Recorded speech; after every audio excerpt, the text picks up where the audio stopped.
Assalamualaikum warahmatullahi wabarakatuh. Akkam jirtan hordoftoonni channel Abbaa Musliimaa irra barnoota haalaan barbaachisaa ta'e tokkoon isiniif qabadhee dhufe. Isanis maal yoo kan jettan taate akkamitti karaa gabaabaadhaan daataa keenya akka faxaanyi ta'u jechuudha. Namoota hunda ammaa daataa rakkisaa jira. Akkamitti daataa keenya faxaanyi godhannaa faastii irraa qabee kaayyannaa waan jiru jechuudha. Karaa gabaabaadhaan akkataatti daataa keessan faxaanyi irraa gootan nama hedduu saffisa daataa kanaan rabbashu jira waan ta'eef saniif nutis viidiyoo kanarra dalaynee karaa gabaabaadhaan akkamitti daataa keenya daataa faxaanyi godhuu dandeenyaa waan jiru kanarraa irraa isin beeksisuu barbaade.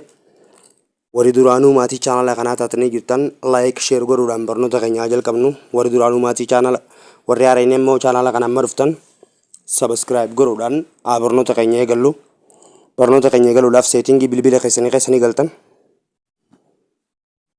Dura connectii kana keessatti mobile data kana keessatti tokkoffaa rakka jiru bicha laallachuudha. Si galtee hunda isaa walii qabatee jiru jechuudha.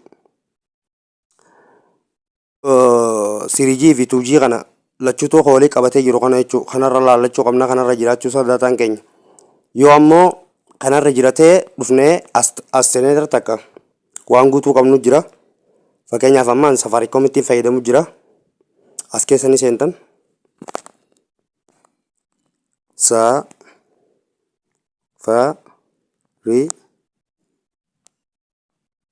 Kom jettanii katabdan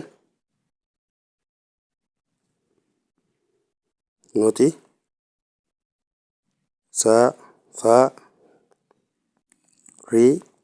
Safaricom jettanii katabdanii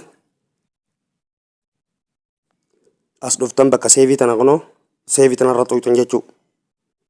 Kunootii seef ta'ee jira jechuudha. Amma akkana gootan yoo akkanattis daataan keessan ka faxaanyiin ta'in taate ifbooda deebitanii bakka tana bichaa akka tokkoffaarra jiru laallattaniituma ifbooda deebitanii karaa gabaabaadhaan durarraa isin agarsiisu bakka akkaan barbaachiftu jechuudha. Seetingii teessan keessanii galtan aappis bu'aan joo laallattan jechuudha. Kana amma durarra naa fide ni agartanii mi'amma kana aappis waan joo kana ni laallattan. Laakkunoo bakka aappiin hundi jechuudha itti walii qabamu jechuudha. Bakka aappiin hundinuu itti mul'atu. Kunoo laalla aappii walii gala isaa laallinaan jaa achirra gizeen tuqe booda isin daayirektii kiyya akkaan seeneen naqe waan ta'eef isin naqu baatus aappisii kana bichaa laallattan jechuudha. Gaduma deemtan siim waan joo laallattan ammas keessa siim tuul ta'etu takka laallattan gaduma deemtan laakkunaan amma siimii lama waan hin qabuufi akkanan naa fide jechuudha. Ifama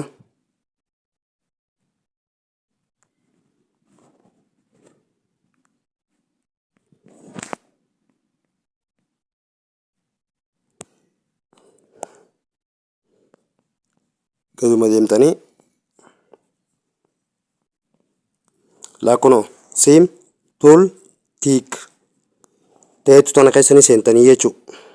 Siimii waan ta'us siimituu ta'us daddabaa akka ta'e jechuudha. Nuti istooreegii tana keessanii seentan kunooti kiliir istooreejii kiliir keech bakkeetu tana jechuudha.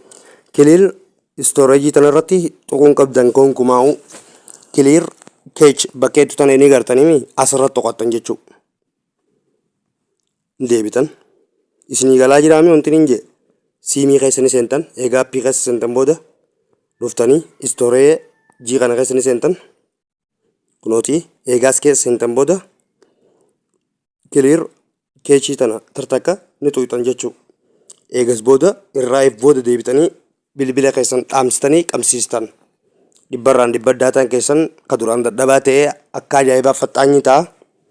Barnoonni keenya kanarraa kanumaa like share godhuudhaan nu gargaaraa nu cinaa dhaabbaddaa. Warri subscribe hanga ammaa chaanala kana hin godhin Abbaa Musliim loogoo diimtuu qabu subscribe godhaa. Barnoota biraatiin hanga walitti deebinutti nagayaan naaf tura. Yaada